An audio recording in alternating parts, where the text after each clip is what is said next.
Hi friends, ഇന്ന് ഞാൻ ഇവിടെ ഉണ്ടാക്കാൻ പോകുന്ന ഒരു മുട്ടക്കറിയാണ്. അതിനായി ഒരു കുക്കർ അടുപ്പത്ത് വെച്ച് അതിലേക്ക് കുറച്ച് ഓയിൽ ഒഴിക്കുക. ഒരു 3 സ്പൂൺ ഓയിലുണ്ട്. അതിലേക്ക് ഒരു 3 സവാള അരിഞ്ഞത്, വേപ്പില,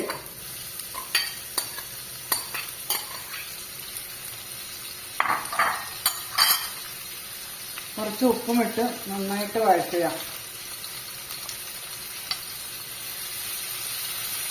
സവാളയൊക്കെ ഒന്ന് വാടിയിട്ടുണ്ട്. അതിലേക്ക് 5-6 കഷ്ണം വെളുത്തുള്ളി അരിഞ്ഞത്, 3 പച്ചമുളക് അരിഞ്ഞത്, ഒരു വലിയ കഷ്ണം ഇഞ്ചി അരിഞ്ഞത്, ഇതെല്ലാം കൂടി ഇട്ട് ഒന്നും കൂടി വഴറ്റുക നന്നായിട്ട്.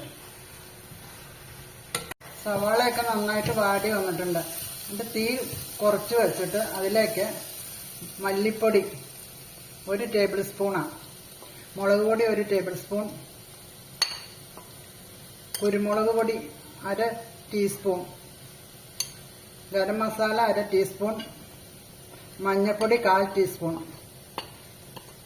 ഇതെല്ലാം കൂടി ഇട്ട് ഒന്നും കൂടി വഴറ്റുക.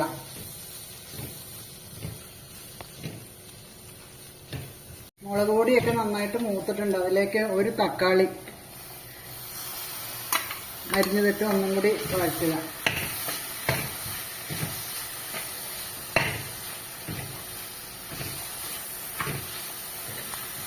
തക്കാളിയൊക്കെ നന്നായിട്ട് വഴന്നു വന്നിട്ടുണ്ട്. അതിലേക്ക് ആവശ്യത്തിന് ചാറിന് വേണ്ട തിളച്ച വെള്ളം ഒഴിക്കുക.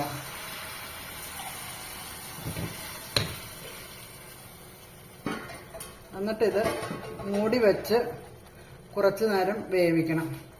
ഞാൻ കുക്കറിൽ ഒരു ആവി വരുത്തുകയാണ്. ഇതൊരു പ്രഷർ പാനിൽ ആവി വരുത്തുകയാണ്. ഒരാവി വരുത്തും. മൂടി വെച്ച് വേണമെങ്കിൽ വേവിക്കാം. ഒരാവിയൊക്കെ വന്നത് വെന്തിട്ടുണ്ട്. ഇനി തുറന്ന് നോക്കാം.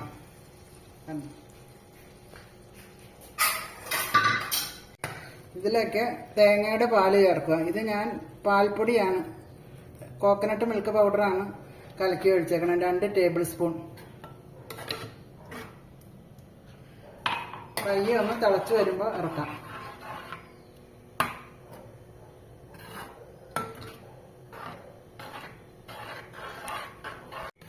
ഇത് പയ്യെ തിളച്ച് വന്നിട്ടുണ്ട്. അതിലേക്ക് മുട്ട പുഴുങ്ങിയത് ഇടുക. 3 മുട്ടയ്ക്കുള്ള ഗ്രേവിയൊക്കെയാണ് ഈ ഉണ്ടാക്കിയേക്കുന്നത്. ഇത് ചപ്പാത്തിക്കും അപ്പത്തിനും ഇടിയപ്പത്തിനും ഒക്കെ തിന്നാൻ നല്ല ടേസ്റ്റാണ്. നിങ്ങളെല്ലാവരും ഇതൊക്കെ ഒന്ന് ട്രൈ ചെയ്ത് നോക്കണം. മുട്ടക്കറി ഇവിടെ റെഡി ആയിട്ടുണ്ട്. എൻ്റെ വീഡിയോ ഇഷ്ടപ്പെട്ടാൽ എല്ലാവരും ലൈക്ക് ചെയ്യണം, ഷെയർ ചെയ്യണം, സബ്സ്ക്രൈബ് ചെയ്യണം. അടുത്ത വീഡിയോ ആയിട്ട് വരുന്നവരെ എല്ലാവർക്കും ബൈ.